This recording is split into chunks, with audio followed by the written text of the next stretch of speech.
Կարապետյան, որն է ձեր շարժման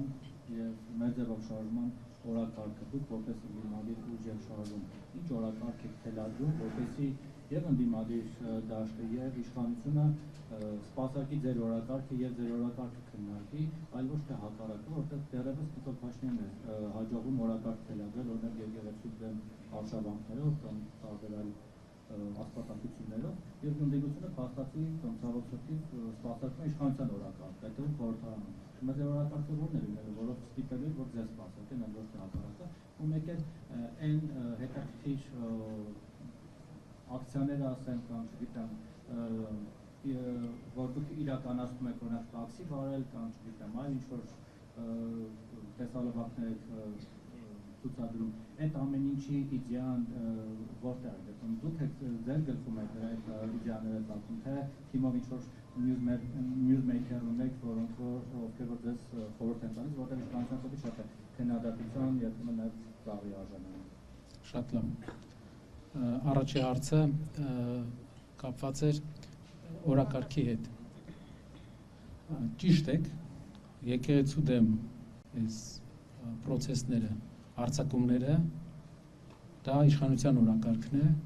եւ մենք ստիպված ենք արձագանքել այդ օրակարգին։ Բայց նաեւ սա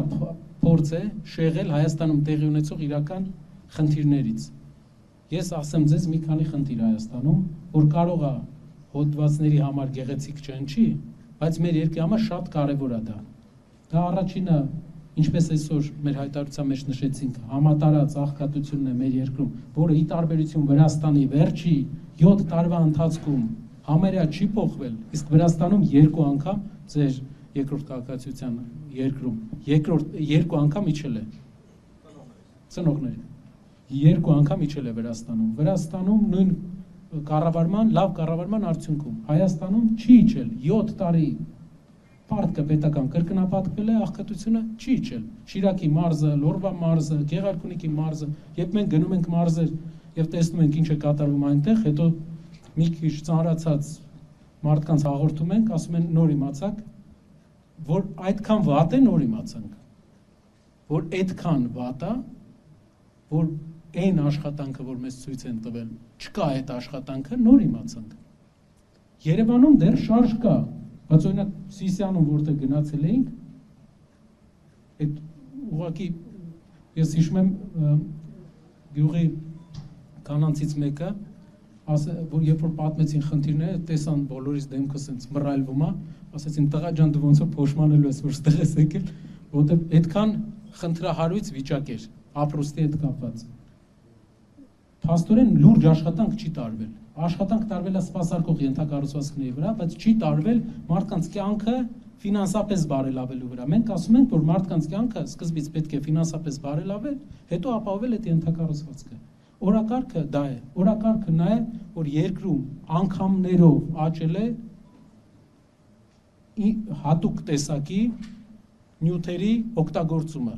անգամներով, որի արդյունքում անգամներով աճել են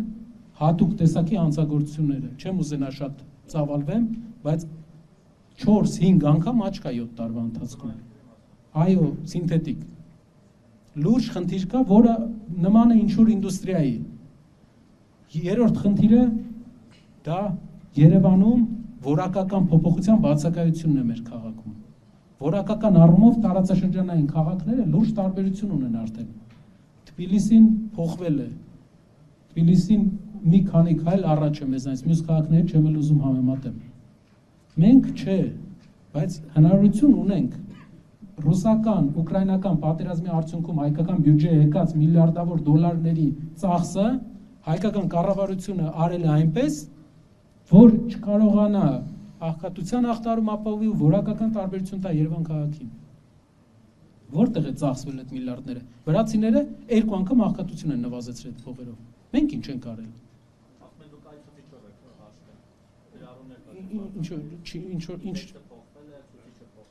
Իհարկե, ստատիստիկան նենց մասնագիտություն է, որ հնարավոր է մի քանի տարբերության, մի քանի փոփոխականի տարբեր նշելու դեպքում հնարավոր է ինչ-որ փոփոխություններ լինեն, բայց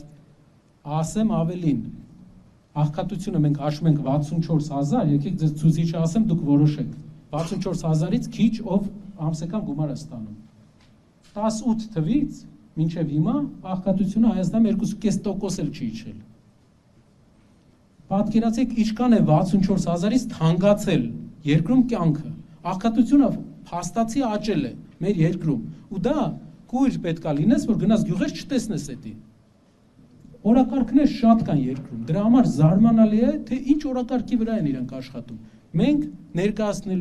ներկայացնում ենք եւ ամեն օր ներկայացնելու ենք դա։ Ինչը վերաբերվում է տաքսի վարելուն։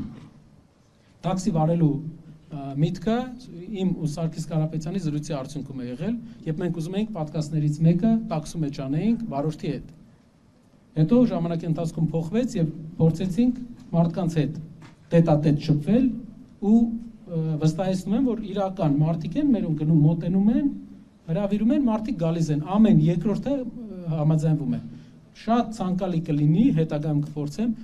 իշխանական հայացքների տեր մարդկանց համար էլ մասիվից հանեմ բան, ոնց որ տանեմ Բանգլադեշ, ընթացքում խոսենք։ Մի հոգի հանդիպել է, համոզել ենք, որ նստի, ինքը ուզում էր աղջիկը ոնց որ համաձայն չէր, բայց որ նստեր շատ հետաքրքիր զրույց կլիներ, որովհետև շատ լավ տպավորություն ստացանք առաջ